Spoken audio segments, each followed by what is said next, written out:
दोस्तों नमस्कार। आज के वीडियो में हम संख्या पद्धति यानी नंबर सिस्टम को लेकर आए हैं। प्रत्येक कंपटीशन के एग्जाम में आप देख सकते हैं संख्या पद्धति का क्वेश्चन जरूर आता है और बिल्कुल सिंपल क्वेश्चन पूछा जाता है, लेकिन कभी कभी जल्दबाजी में हमसे गलती हो जाती है और वही सिंपल क्वेश्चन को हम सॉल्व नहीं कर पाते हैं। तो चलिए आज हम आपको बिल्कुल बेसिक स्तर से शुरुआत करेंगे। अगर इस तरह से क्वेश्चन आ जाए कि 1 से लेकर 10 तक की संख्याओं का योग क्या होगा, तो इसके लिए मैं आपको एक तरीका बताऊंगा। इसके बाद मैं आपको शॉर्टकट बताऊंगा।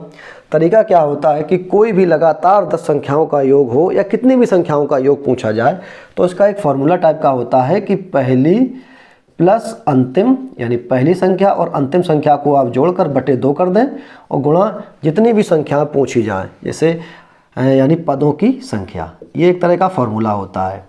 इसमें अगर हम मान रख देते हैं तो हमारा आंसर निकल आता है। यहाँ पर पहली संख्या कितनी है? 1। ठीक है, 1 प्लस अंतिम है 10 बटे 2 और गुणा पदों की संख्या कितनी है?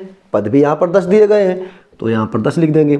इसको अगर हम सॉल्व करेंगे तो 10 और 1 कितना होगा? 11 बटे 2 गुणा 10। 2 से 10 काटेंगे तो 5 बार और 11 पच्चे 55। ठीक है, 1 से लेकर 10 तक की संख्याओं का योग कितना आ गया? 55।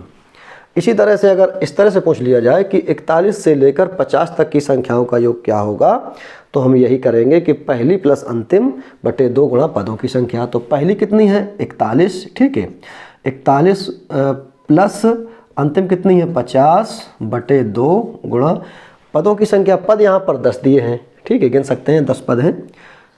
इसके बाद इसको जोड़ देंगे। 41 और 50 कितना हो जाएगा?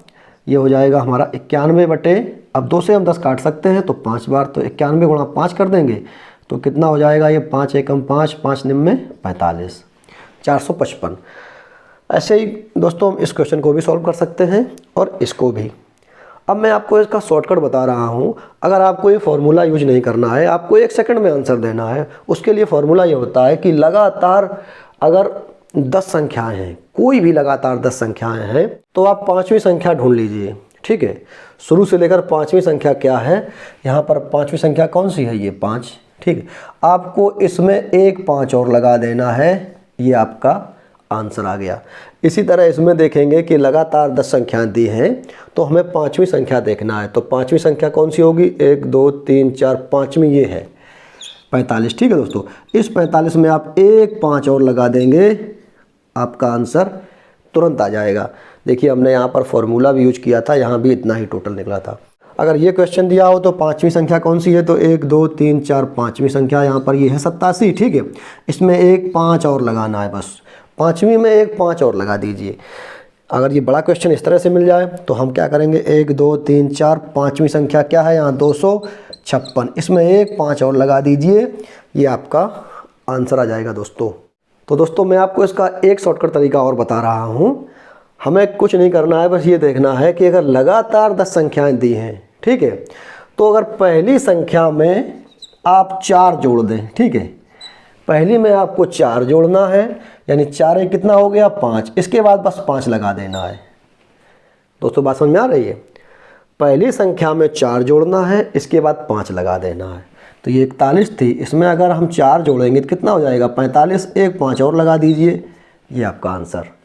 इसी तरह इसमें पहली संख्या में 4 जोड़ना है, तो 83 में अगर 4 जोड़ेंगे तो कितना हो जाएगा? 87। एक 5 और लगा दीजिए, मतलब पहली में 4 जोड़ने के बाद 5 लगाना है। इसी तरह इसको देख लेते हैं। इसमें अगर हम 4 जोड़ेंगे तो ये हो जाएगा 256, इसमें 5 और लगा देंगे, तो ये आपका आंसर दोस्तों। तो दोस्तों ये थे इसके शॉर्टकट तरीके। उम्मीद करता हूँ आपको समझ में ज़रूर आए होंगे।